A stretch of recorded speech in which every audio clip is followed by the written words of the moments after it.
الله نحمده ونصلي على رسوله الكريم أما بعد فأعوذ بالله من الشيطان الرجيم بسم الله الرحمن الرحيم يا أيها الذين آمنوا ادخلوا في السلم كافة ولا تتبعوا خطوات الشيطان إنه لكم عدو مبين.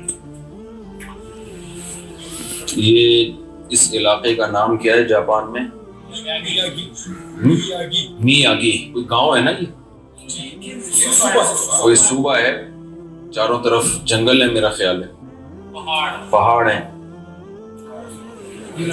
میں یہاں پر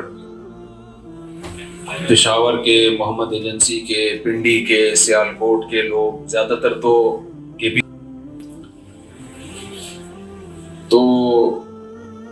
انہیں دیکھ کے مجھے اپنے جو میرے شیخ تھے حضرت مفتی رشید احمد صاحب رحمہ اللہ تعالی، ان کا ایک ملفوظ یاد آتا ہے کہ پیسہ کمانا کتنا مشکل ہے.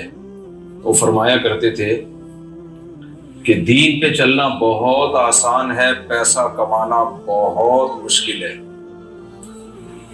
کدھر سے آپ لوگ کہاں پہنچے ہیں؟ یہاں ٹوکیو سے 2.5-3 گھنٹے کا سفر کر کے پہنچے میرا خیال. تو پاکستان کدھر ہے؟ 10 گھنٹے کی فلائٹ ہے. 10 گھنٹے جہاز میں آپ کو پاکستان سے یہاں پہنچنے میں لگتے ہیں. آدھی دنیا کا سفر آپ نے کر لیا ہوتا ہے. اس کے آگے پھر سمندر ہی سمندر ہے.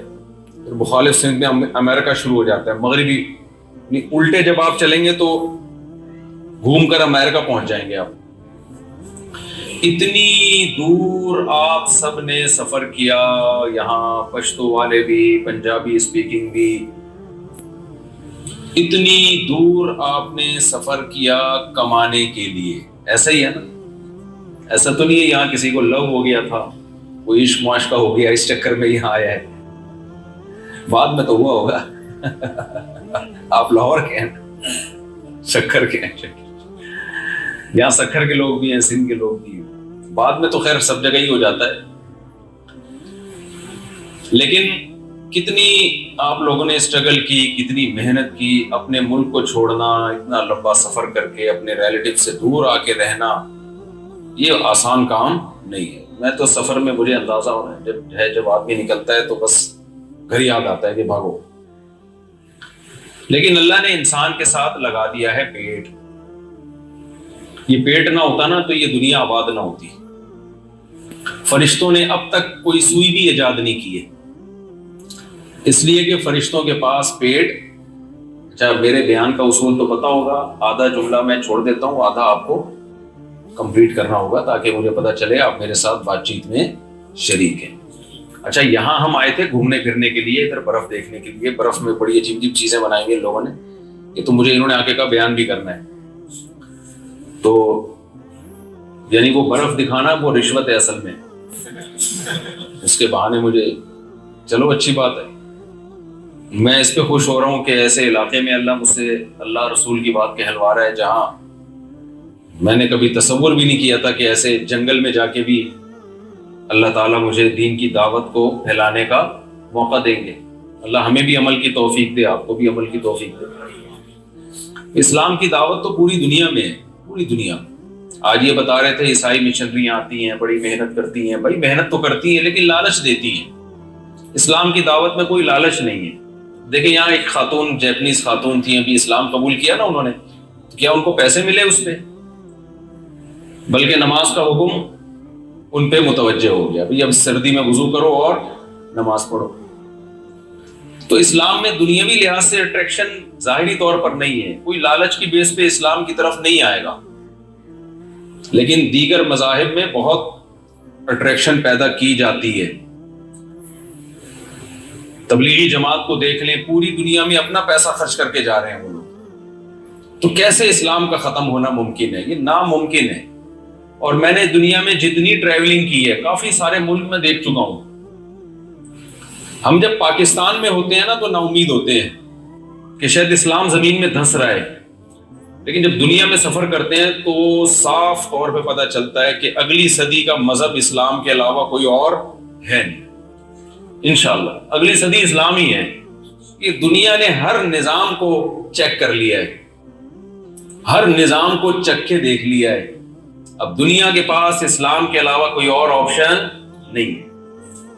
تو خیر میں آپ سے عرض کر رہا تھا کہ اتنا لمبا سفر کر کے آپ آئے کمانے کے لیے, اور الحمدللہ کما بھی رہے ہیں. پاکستانیوں کو میں نے دیکھا اچھا بزنس کر رہے ہیں, جاب میں اچھی تنخواہیں مل رہی ہیں, یہاں کھا بھی رہے ہیں اور اپنی فیملیز کو کھلا بھی رہے ہیں, ملک میں پیسہ بھی بھیج رہے ہیں.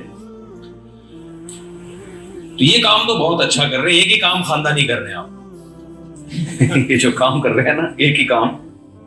مجھے جب بھی میں یہ کہتا ہوں نا ایک ہی کام خاندانی کر رہے ہیں, مجھے چٹکلا یاد آتا ہے.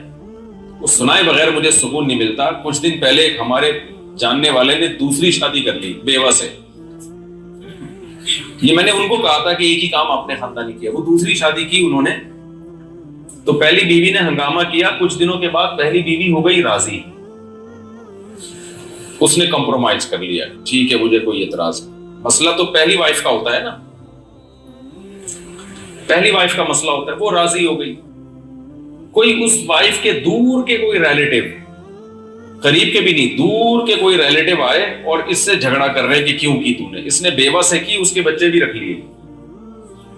اب دور کے ریلیٹیو آئے اور اس سے مسلسل جھگڑا کر رہے ہیں, اور یہ بندہ مجھے اپنی کہانی سنا رہا ہے, مفتی صاحب وہ بار بار مجھے ٹارچر کرتے, انہوں نے ہاتھ اٹھانے کی کوشش کی.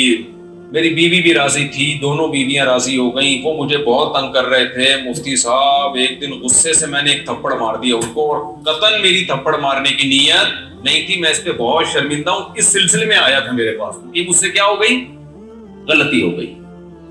1 گھنٹہ اس بندے نے اپنی کہانی سنائی ہوگی, آدھا گھنٹہ یہ 1 گھنٹہ, اور میں بہت شرمندہ ہوں. میں نے کہا یار آپ نے ایک ہی ڈھنگ کا کام کیا تھا تھپڑ والا اس پورے 1 گھنٹے میں, باقی تو سارا ایران توران تھا. ادھر ادھر کی فضول قصے سنا رہے ہو مجھے آپ بیٹھ کے, یہ کر لیا وہ کر لیا, میں نے یوں کہا انہوں نے, سب فضول باتیں. 1 ڈھنگ کا کام کیا ایک تھپڑ والا, اور اس پہ آپ کو شرمندگی ہو رہی ہے. اور جو آدھے گھنٹے سے فضول باتیں کر رہے ہو جس پہ شرمندگی ہونی چاہیے اس پہ شرمندگی ہو نہیں رہی آپ کو.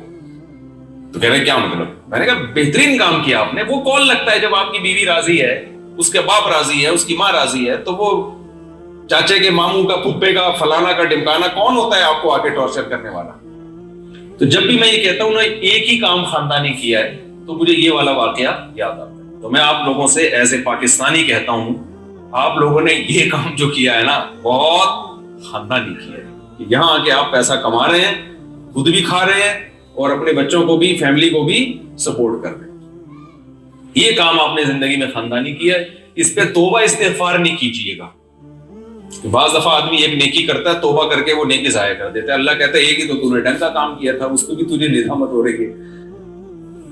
لیکن دیکھو ایک بات اچھی طرح سمجھو, اسلام ترقی سے نہیں روکتا, اسلام پیسہ کمانے سے نہیں روکتا, بلکہ حقیقت یہ ہے کہ جب اسلام دنیا میں آیا تو اس وقت دنیا ترقی کے لفظ سے بھی واقف نہیں تھی. یہ جو میں باتیں کر رہا ہوں یہ گورے اعتراف کرتے ہیں. گوروں نے اپنی کتابوں میں یہ باتیں لکھی ہیں کہ جب تک دنیا میں مسلمان نہیں تھے, اسلام نہیں آیا, لوگ عقل استعمال کرتے ہی نہیں تھے. سائنسی ترقی کیا ہوتی؟ کیونکہ ان کے جو مذہبی اسکالرز تھے نا, انہوں نے لوگوں کو الو بنایا ہوا تھا.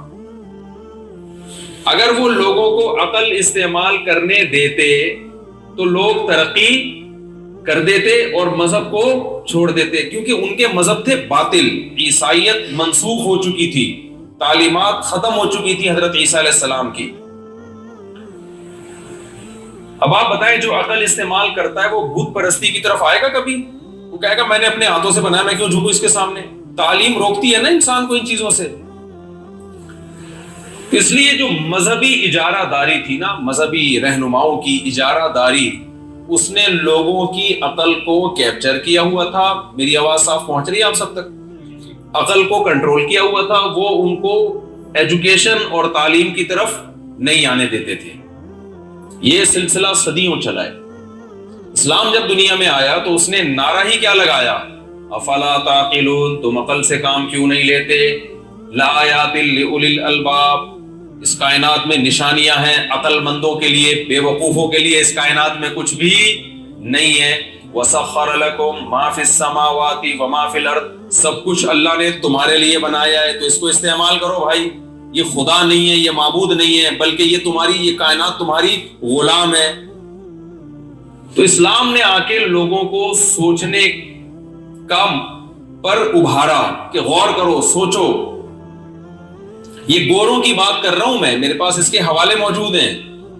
گورے جو متعصب گورے نہیں ہیں, انگریز مورخین, انہوں نے لکھا کہ اس مزاج کی وجہ سے اسلام جب دنیا میں غالب ہوا ہے تو لوگوں نے علوم حاصل کرنا شروع کیے, اور اس مذہبی اجارہ داری, جو مذہبی لوگوں کی اجارہ داری تھی, اس سے وہ آہستہ آہستہ باہر نکلنا شروع ہوئے.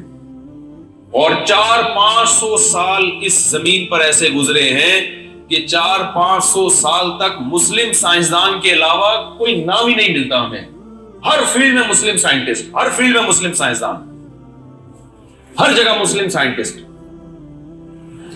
اور جو ہم ماضی کو بنا کے پیش کرتے ہیں نا کہ اندھیروں میں بالکل سائنسی ترقی تو اب ہوئی ہے, ایسا نہیں ہے.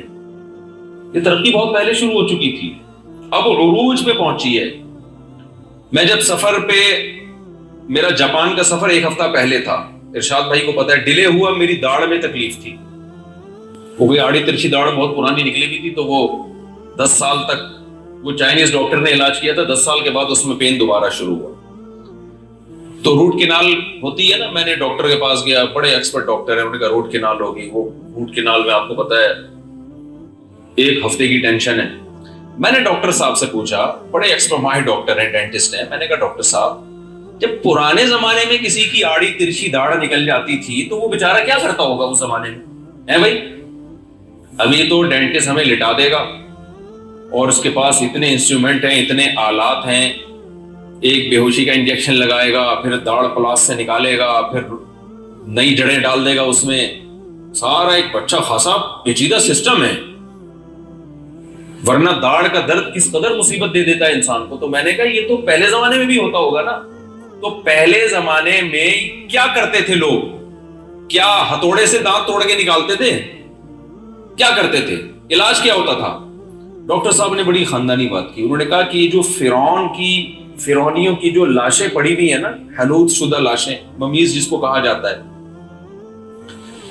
ان کی جو داڑھوں پر جب تجربہ کیا گیا, یعنی ان کو دیکھا گیا, تحقیق کی گئی, تو ان میں بہت سو کے روٹ کینال ہوئے ہوئے, اور سونے کی تاروں سے ہوئے ہوئے, اور بہت باریک باریک سونے کی تاروں سے ان کے دانت جڑے ہوئے ہیں. انہوں نے بتایا کہ یہ جو روٹ کینال کا فن ہے نا, روٹ کینال, دانتوں میں, داڑھوں میں روٹ کینال کرنا, یہ 4000 سال تک تو اس کا ثبوت ملتا ہے. اس زمانے میں بھی ہوتا تھا یہ کام. تو اس سے پتا چلا کہ اس زمانے میں لوگ اتنے بے وقوف نہیں تھے جتنے ہم ان کو, اب دیکھو جملہ ہی مکمل نہیں کر رہے آپ, جتنے ہم ان کو سمجھتے ہیں.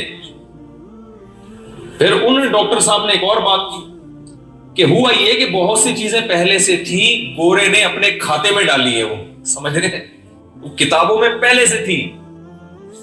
ساری چیزیں نہیں کری, گورا اتنا بھی 2 نمبر نہیں ہے, لیکن بعض جگہوں پہ بہت 2 نمبری بھی ہوئی ہے. کام کسی اور کا تھا, کیش کسی اور نے کرایا. یہ 2 نمبریاں تو ہر دور میں, ہر قوم میں ہوتی نہیں ہے. بہت سی چیزیں پہلے سے تھی, کیش کسی اور نے کرا لی. تو خیر, تو اسلام جب دنیا میں آیا تو سائنسی ترقی کم نہیں ہوئی ہے بلکہ بڑی ہے. آج دنیا میں ہر سائنٹسٹ, ہر فیلڈ میں سائنسدان موجود ہیں, اور ہر قوم کے موجود ہیں. مسلمانوں میں بھی ہیں. ٹاپ 10 سائنٹسٹ جو ہے ان میں مسلم سائنسدانوں کا نام بھی آتا ہے. انڈین کا تو بہت زیادہ آتا ہے, جیپنیز کا بہت زیادہ آتا ہے, فرانسیسی کے, ہر قوم کے ہیں. لیکن آپ کو پتا ہے 400-500 سال ایسے گزرے ہیں کہ ہر فیلڈ میں اگر کسی سائنٹسٹ کا نام آئے گا تو وہ کون ہوگا؟ مسلم. یہ کیوں میں آپ کو بتا رہا ہوں کہ اسلام آپ کو ترقی سے بالکل بھی نہیں روکتا.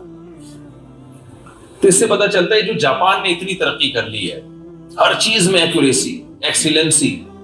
یہ لوگ کوشش کرتے ہیں نا, جو چیز بنائے خاندانی بنائے. صرف ایک چائے مجھے یہاں خاندانی نہیں مل رہی ہے, ایک دفعہ آتی ہے تو اس کو دوبارہ پتی ڈال کے پکوانا پڑتا ہے. تو ہر چیز میں کیا ہے؟ ایکسیلنسی. تو بھائی یہی نبی صلی اللہ علیہ وسلم کا حکم ہے. صحابہ کرام میں جو مالدار صحابہ تھے نا, وہ تھوڑے بہت مالدار نہیں تھے. اربوں روپے کی مالیت آج کے حساب سے ان کے پاس تھی، اربوں روپے کی۔ حضرت عثمان رضی اللہ تعالی عنہ کا جب اونٹوں کا تجارتی قافلہ آتا تھا نا، مدینہ کی زمین ہلتی تھی، اتنے اونٹ تھے جو ان کے شام سے تجارتی مال لے کے آتے تھے، جیسے آج کسی کا پورا جہاز آ رہا ہو، بحری جہاز مال لے کے، کتنا خوش ہوگا وہ تاجر۔ حضرت عثمان کی ایسی تجارت تھی۔ تو کیا نبی صلی اللہ علیہ وسلم نے ان کو حکم دیا کہ کیا ضرورت ہے عثمان، دنیا مسافر خانہ ہے، یہ 100 اونٹ آ رہے ہیں، 400 اونٹ میں مال لدا ہوا آ رہا ہے، گزارا تو 2 ٹائم کی روٹی سے ہو جاتا ہے، تو کیا ضرورت ہے، میں بھی تو گزارا کر رہا ہوں 2 ٹائم کی روٹی سے، بلکہ ہمارے نبی کو تو 2 وقت کی روٹی بھی میسر نہیں تھی، تو تمہیں کیا ضرورت ہے اربوں کروڑ روپے کمانے کی؟ کوئی ایک حدیث ملتی ہے ہمیں جس میں نبی نے آپ کی حوصلہ شکنی کی ہو؟ بولے بھائی کیا ہو گیا؟ کہیں بھی نہیں ملتی۔ یا ابو بکر کی حوصلہ شکنی کی ہو، آپ نے اتنا پیسہ کیوں کمایا؟ ہاں جب خلیفہ بن گئے تو پھر حضرت ابو بکر غریب ہو گئے۔ ہمارے آج کل سسٹم کیا چل رہا ہے پاکستان میں؟ الٹا، خلیفہ بننے کے بعد پیسہ آتا ہے، اس سے پہلے کیا ہوتا ہے؟ غریب ہوتا ہے۔ تو کہیں بھی نہیں ملتا۔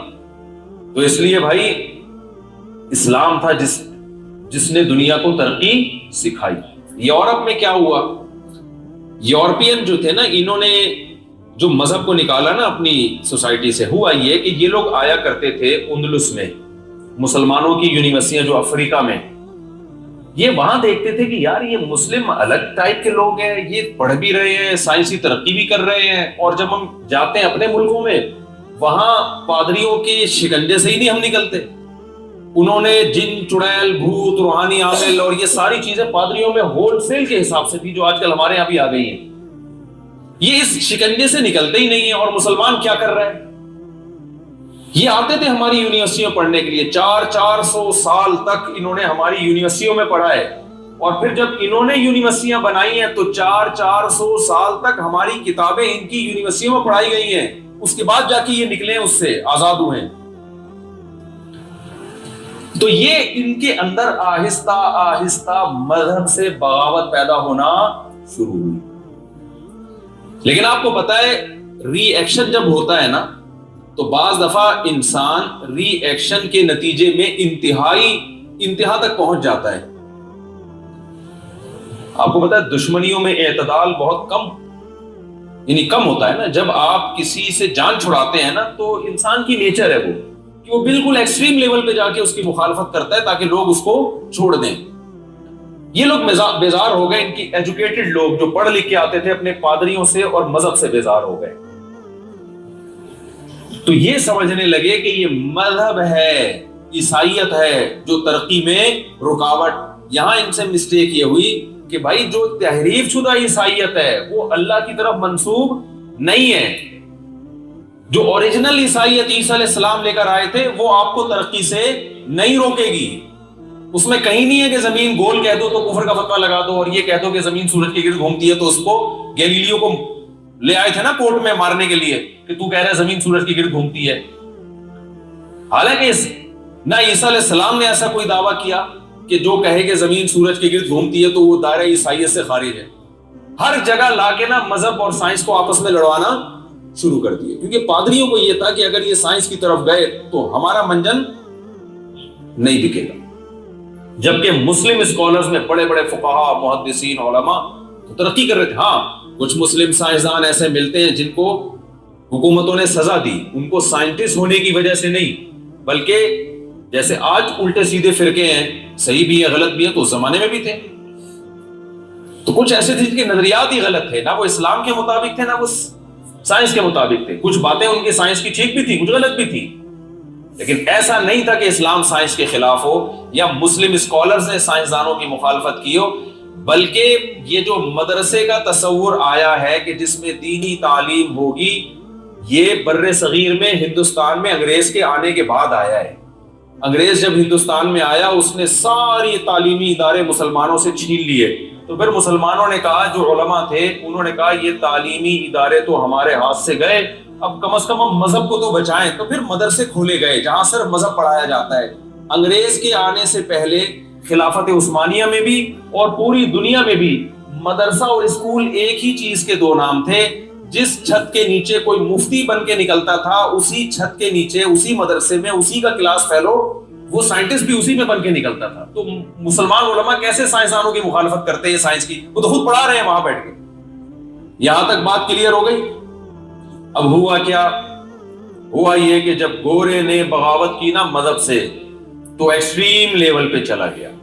اس کو تحقیق کرنی چاہیے تھی کہ اوریجنل عیسائیت کیا ہے اور تحریف شدہ عیسائیت کیا ہے. عیسائیت میں تحریف تھی تبھی تو اسلام دنیا میں آیا گمراہی سے نکالنے کے لیے. تو وہ ایسے ایکسٹریم لیول پہ گئے کہ وہ بالکل 180 ڈگری پہ آ کے کھڑے ہو گئے. یہاں تک انہوں نے کہا کہ اللہ کو اپنی سوسائٹی سے نکالو, گاڈ کو نکالو اپنی سوسائٹی سے. تو سائنسی ترقی میں تو گورے نے کمال پیدا کر لیا, لیکن مذہب سے بغاوت کے نتیجے میں مذہب آپ کو اخلاقیات سکھاتا ہے. انسان کا بچہ آپ کو سائنس نہیں بنائے گی, انسان کا بچہ آپ کو مذہب بناتا ہے. دیکھو ہر چیز کی اپنی فیلڈ ہوتی ہے نا.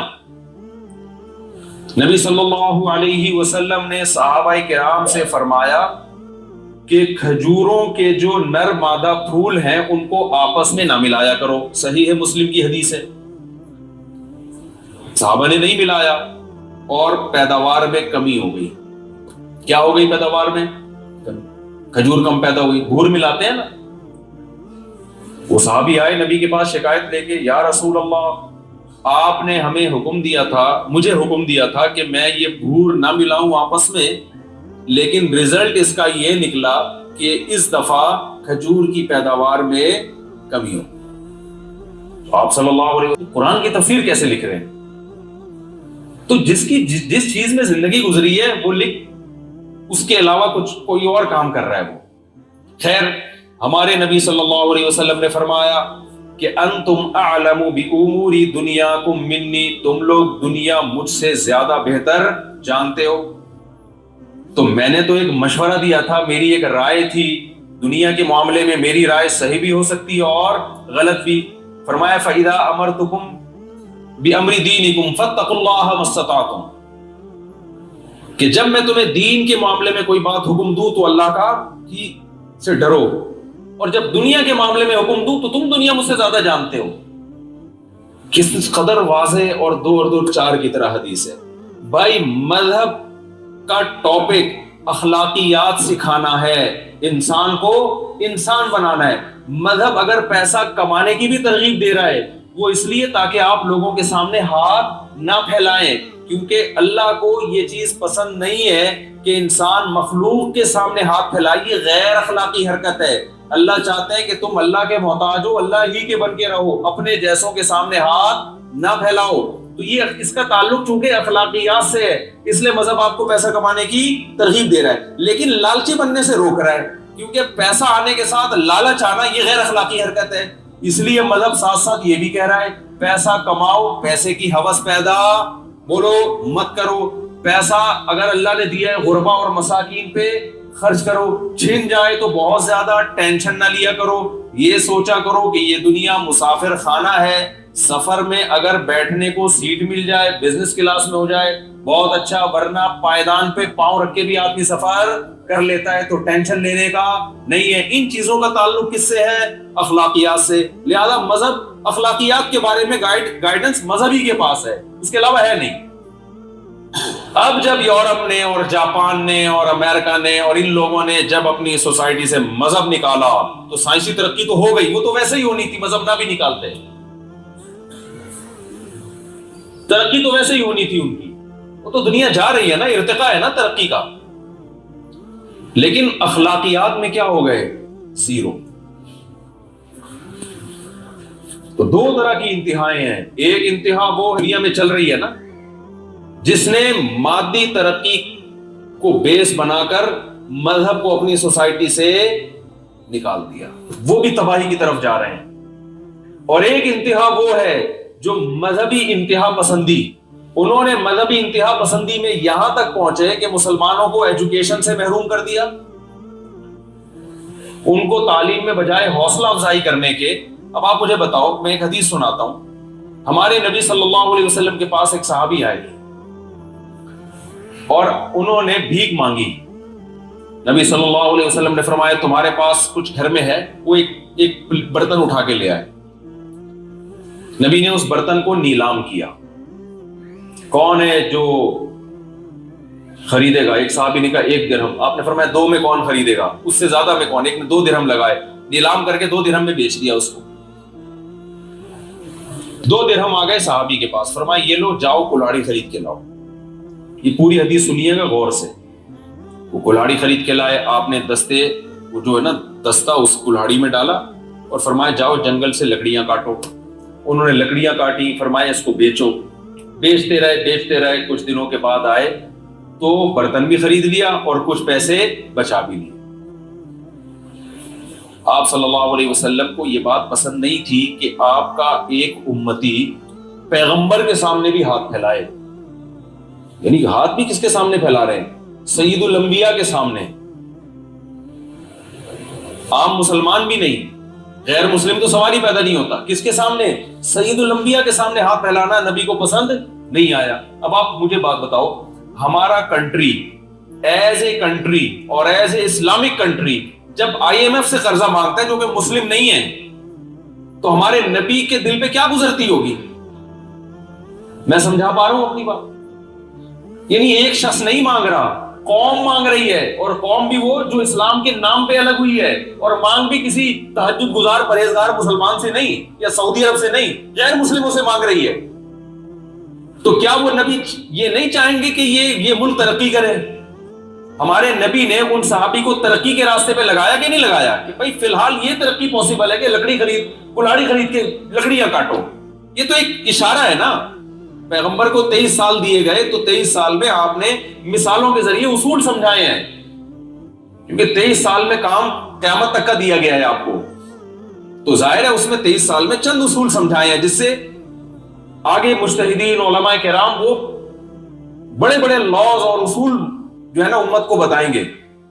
تو اصول یہی ہے کہ جب ایک شخص کا بھیک مانگنا ہمارے نبی کو پسند نہیں آیا تو ایک اسلامی مملکت کا غیر مسلموں کے سامنے ہر وقت کشکول لے کے کھڑے ہونا یہ کیسے پسند آئے؟ تو پیغمبر صلی اللہ علیہ وسلم ہمارے درمیان آج موجود ہوتے تو وہ بھی چاہتے کہ پاکستان کیا کرے؟ ترقی کرے, تاکہ ہم لوگوں کے سامنے بھیکاری نہ بنے. کیوں؟ اس لیے کہ یہ غیر اخلاقی حرکت ہے, اور اخلاق کس کا ٹاپک ہے؟ مذہب کا. تبھی تو ذلیل ہو رہے ہیں ساری دنیا میں. ہونا جتنا چاہیے اتنے تانے ملتے نہیں ہیں. جس طرح سے ہم بھیک مانگ رہے ہیں نا, کبھی ادھر سے مانگ رہے ہیں, ادھر سے مانگ رہے ہیں, ادھر سے مانگ رہے ہیں, اس حساب سے تو میں سمجھتا ہوں ہمیں مجھے یاد ہے, ہمیں شرم آنی چاہیے کہ یار وہ جاپانی کوئی تانا دے دے وہیں سے آ رہے ہو, وہی والے ملک سے آ رہے ہو. تو ہم نے اپنے ملک کو بھکاری پن سے کیا کرنا ہے بھائی؟ بچانا ہے. تو جب قوم ترقی کرے گی تبھی تو ملک ترقی کرے گا نا. تو ایک انتہا وہ ہے مادہ پرستی, جس میں اخلاقیات صرف تھینک یو رہ گئی ہیں اور کچھ بھی نہیں. اخلاقیات ہیں بس تھینک یو, ہائے ہوئے, بٹ ختم. کوئی ریلیشن نہیں ہے, نہ ماں کا, نہ باپ کا, نہ بھائیوں کا, نہ بہنوں کا, نہ چچا کا, نہ خالہ کا. نکاح کے کوئی اصول اور ضابطے نہیں ہیں اس سوسائٹی میں. کتنا اچھا ملک ہے یہاں پہ, لیکن سب کی زبان پہ ایک لفظ ہے یار جاپانی بہت اچھے اخلاق, بہت آرگنائزڈ قوم ہے, ایسی خاندانی. جس قوم کے واش روم ایسے ہوں تو کچن کیسا ہوگا خود سوچ لو یار. وہ خود کیسی قوم ہوگی. اتنا تمیز والے واش روم میں نے زندگی میں پہلی دفعہ دیکھے. یورپ میں بھی ہوتے ہیں لیکن اتنی تمیز والے نہیں ہوتے, اور وہاں بھی جو پبلک ٹوائلٹ ہوتے ہیں گندے ہوتے ہیں عام طور پر. یہ تو پبلک ٹوائلٹ اتنے چمک رہے ہیں. تو اتنی آرگنائز قوم, مگر خودکشی بہت زیادہ ہوگی. سب کی زبان پہ ایک لفظ ہے بھائی, اسٹریس میں ہے, ڈپریشن میں ہے, اسٹریس ہے, تنہائی کھاتی ہے. ماں باپ بعض دفعہ مر جاتے ہیں اور جنازہ اٹھانے والا کوئی نہیں ہوتا, لاش بدبو آ رہی ہوتی جس سے گورنمنٹ کو پتا چلتا ہے. کیا مسئلہ ہے؟ مذہب سے بغاوت. تو ہمارے جو فنڈامنٹلسٹ قسم کا طبقہ, مذہبی طبقہ, جو غلط سینس میں جو فنڈامنٹلسٹ ہیں, کیونکہ آج کل میرے الفاظ کو لوگ بہت پکڑ رہے ہیں. میں نے کہا اسلام اصل سیکولرزم سے, اس کو پکڑ کے لوگ بیٹھ گئے سیکولرزم. میں بھائی سیکولرزم پہ تو 100 دفعہ لعنت بھیجتا ہوں. میں نے اس سینس میں سیکولر نہیں کہا, میں نے صرف ان سینس میں کہا کہ عقل استعمال کرنے کا حکم دیتا ہے, ورنہ میرے تو صبح شام بیان ہی سیکولرزم کے خلاف ہوتے ہیں. تو اب آپ مجھے بتاؤ, ایک انتہا تو وہ ہے بھائی کہ آپ کو ترقی سے روکا جا رہا ہے, آپ کو ایجوکیشن سے روکا جا رہا ہے, یہ بھی غلط ہے. اور ایک انتہا وہ ہے جس کی طرف کفر جا چکا ہے. کہ مذہب کو اپنی سوسائٹی سے، اللہ کو اپنی سوسائٹی سے بالکل نکال مار دیا۔ تو اللہ نے آپ کو مسلمان پیدا کیا ہے، آپ یہاں ترقی کرنے کی پوری کوشش کریں، جو کہ کر رہے ہوں گے۔ یہ سسٹم ہی ایسا بنا ہوا ہے، میرا خیال ہے یہاں بیکار آدمی کا گزارا ہو نہیں سکتا۔ یہاں تو اچھے سے سست سے سست آدمی بھی آ کے ایکٹیو ہوگا تو کام چلے گا، ورنہ یہاں پڑا نہیں رہ سکتا۔ کہاں سے اپنا پیٹ بھرے گا؟ وہ کام کرنا پڑتا ہے۔ تو اس میں تو آپ یہاں آ کے آپ کے اندر ایکوریسی پیدا ہو گئی ہے۔ میں جب پاکستان میں بیان کرتا ہوں تو سستی پہ الگ سے بیان کرنا پڑتا ہے مجھے۔ میں نے کہا پہلے سستی تو دور کرو ان کی، اس کے بعد پھر آگے مذہب سکھائیں گے نا۔ یہاں کام آسان ہے، آدھا کام یہاں پہلے سے ہوا ہوا ہے۔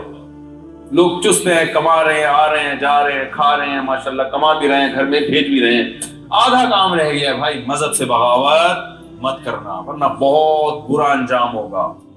اس قوم کو آپ بتاؤ کہ آپ کے پاس جو ہے وہ ہم لینے کے لیے آ گئے ہیں، کچھ ہمارے پاس ہے، وہ کس کو لینا ہے؟ وہ آپ لوگے تو آپ ہم سے اچھے مسلمان بن جاؤ گے۔ میں تو سمجھتا ہوں کہ جو مجھے یہاں کی رپورٹیں پتہ چل رہی ہیں، یہ جیپنیز کلمہ پڑھیں تو شاید ہم سے، شاید کیا یقینی طور پہ ہم سے اچھے ہوں گے۔ تو اب آپ نے کوئی ایسا کام نہیں کرنا جو اسلام میں، پہلے تو اپنے ایمان کو مضبوط کرنا ہے، کیونکہ یہاں آ کے نا کچھ لوگ بالکل ان جیسے ہونے کی کوشش کرتے، کہتے ہیں جب جاپانی بالکل مذہب سے آزاد ہو کے اتنی ترقی کر سکتے ہیں تو ہمیں تراویح پڑھنے کی کیا ضرورت ہے، ہمیں رمضان کے روزے رکھنے کی کیا، ہمیں سر پہ ٹوپی پہننے کی کیا ضرورت ہے۔ ٹوپی مذہب میں لازم نہیں ہے کہ آپ سمجھیں کہ مفتی صاحب بہت ایکسٹریم لیول پہ جا رہے ہیں، لیکن میں ایک مثال دے رہا ہوں نا کہ ہمیں کیوں مذہب کو ہم کیوں فالو کریں۔ تو بھائی آپ کا پہلے ایمان اپنا مضبوط کرو۔ اللہ نے پیغمبروں کو دنیا میں بھیجا ہے یہ بتانے کے لیے کہ اس دنیا کا ایک مقصد ہے، اس کے بارے میں تم سے قیامت کے دن سوال ہوگا۔ اللہ نے پیدا کر کے چھوڑ نہیں دیا کہ جو مرضی کرتے پھرو۔ اگر اللہ کی مرضی کے خلاف چلو گے دنیا میں بھی انتقام لے گا، آخرت میں بھی۔ اب آپ دیکھو نا دنیا میں ان قوموں سے کتنا بڑا انتقام ہے کہ اپنی ہی موت مرتے چلے جا رہے ہیں، ختم ہوتے چلے جا رہے ہیں۔ یورپ کے بارے میں پیش گوئی ہیں 2050 میں اسلام سب سے بڑا مذہب ہوگا۔ کیوں ہوگا اسلام سب سے بڑا؟ کیا گورے سارے مسلمان ہو جائیں گے؟ وہ بھی ہو رہے ہیں، لیکن بڑی وجہ کیا کہہ رہے ہیں بھائی، ہوں گے ہی مسلمان زیادہ۔ میں اٹلی میں گیا، میں نے بنگلہ دیشی بہت دیکھے وہاں۔ ابھی یہاں ایک ہمارے پٹھان دوست ملے، 18 بہن بھائی۔ اچھا مجھے پہلے واقعہ سنا رہے ہیں کہ یہاں جاپانیوں کی اولاد نہیں ہوتی، ایک بچہ، بڑی مشکل 2 بچہ۔ میں نے کہا آپ کتنے کہہ رہے ہیں؟ 18 بہن بھائی ہیں۔ میں نے کہا جاپانی نہیں چھوڑے گا بھائی تجھے، جاپانی تجھے نہیں چھوڑے گا۔ میں نے کہا یار یہ وہ کیا رہا ہے، واٹس گوئنگ آن؟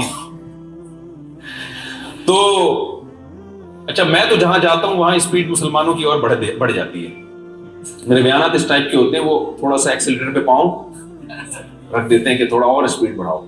تو کتنے ہی ملک ہیں جو اب، ہاں اٹلی کی بات کر رہا تھا، وہاں بنگلہ دیشی مسلمان ہیں، اسپیڈ ان کی آپ کو پتا ہے بڑھ رہی ہے۔ تو میں نے وہاں جا کے پیش گوئی کی، میں نے کہا بھائی 30-40 سال کے بعد نا یہ اٹلی نہیں اٹلنگا دیش ہوگا، یہ اٹلنگا دیش۔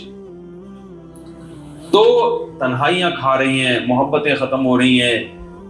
تو آپ نے اس بات کا یہاں استحضار رکھنا ہے کہ ہم ایک اللہ کے ماننے والے ہیں، اور اسلام کسی کا ذاتی مذہب نہیں ہے، یہ ہمارا قومی مذہب نہیں ہے۔ دیکھو جیپنیز کا ایک کلچر ہے، یہ ان کا کلچر ہے، بہت اچھا کلچر ہے۔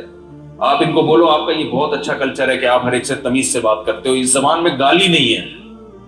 وہ کوئی بتا رہا تھا کہ کسی جاپانی سے پھٹا ہوا، کسی پاکستانی کا، اس نے کوئی ماں بہن کی گالیاں دی ہوں گی جیپنیز زبان میں، تو کہہ رہا ہے یار پھٹا میرا ہو رہا ہے، میری سسٹر کا کیا قصور ہے جو تم اس کو گالی دے؟ اس کو سمجھ میں نہیں آیا بیچارے، تو اس کو سمجھ میں نہیں آیا، کہہ رہا ہے یار میری سسٹر نے کیا بگاڑا ہے تمہارا؟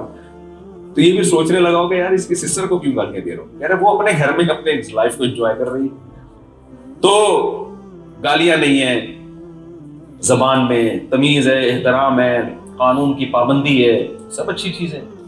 تو آپ بھی ان کو ایک اچھی چیز دے دو۔ وہ کیا ہے بھائی؟ یہ اسلام، وہ ہمارا نہیں ہے۔ وہ کس کا مذہب ہے؟ وہ میرا نہیں۔ اسلام کسی قوم کا نہیں ہے، پاکستانی کا، سعودی کا، عربی کا، اجمی کا، پٹھان کا، پنجابی کا، سرائکی کا نہیں ہے۔ یہی سب سے بڑی خوبی ہے اسلام کی۔ اگر اسلام کسی قوم کا ہوتا تو ترکوں کی خلافت عثمانیہ قائم ہوتی؟ وہ تو ترک تھے، اجمی تھے، انہوں نے پوری امت مسلمہ کی قیادت کی 500-600 سال۔ 300 سال تو بہت ہی مضبوط قیادت کی، اور اگر زمانہ بڑھائے تو 400-500 سال کا عرصہ بنتا ہے جس میں انہوں نے مضبوط پوری امت کی قیادت کی، لگام ان کے ہاتھ میں تھی، عرب بھی ان کے تابع، عجم بھی ان کے تابع۔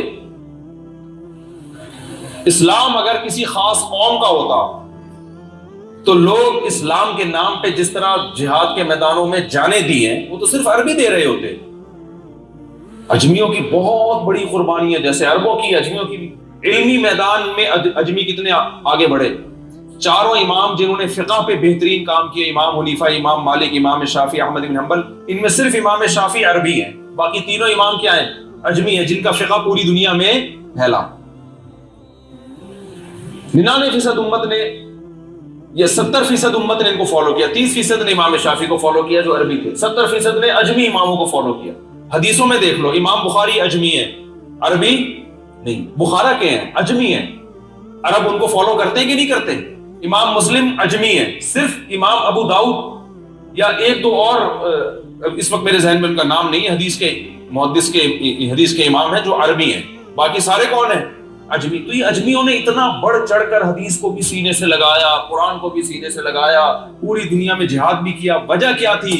ان کے دل میں یہ بات بیٹھ گئی تھی کہ اسلام عربیوں کا مذہب نہیں ہے، یہ کسی قوم کا نہیں ہے۔ پیغمبر عرب میں آئے، وہ تو کسی نہ کسی قوم میں تو آنا تھا، اس میں بھی کوئی حکمتیں تھی، ان میں خاص قیادت کی صلاحیت تھی، اس لیے اللہ نے عربوں میں بھیجا، لیکن کسی قوم کے ساتھ یہ مذہب خاص نہیں ہے، کیونکہ اللہ کا دین ہے۔ تو اللہ کی نظر میں دیکھو، آپ کی اولاد میں کوئی گورا ہو یا کالا ہو تو کیا ایسا ہوگا کہ میرا یہ والا بچہ گورا ہے لہذا اس کو میں زیادہ پیسے دوں گا، یہ چونکہ کالا ہے اس کی جیب خرچی 5 روپے اور گورے کی جیب خرچی 10 روپے، آپ کرو گے یہ؟ ہاں، یہ ضرور ہے کہ جب دونوں جوان ہوں گے تو گورے کے رشتے زیادہ آئیں گے اور جو گورا نہیں ہے اس کے کم آئیں گے، کیونکہ وہ تو رشتے والے تو اجنبی ہوتے ہیں نا، وہ شکل دیکھیں گے، ماں باپ شکل بولو نا نہیں دیکھتے۔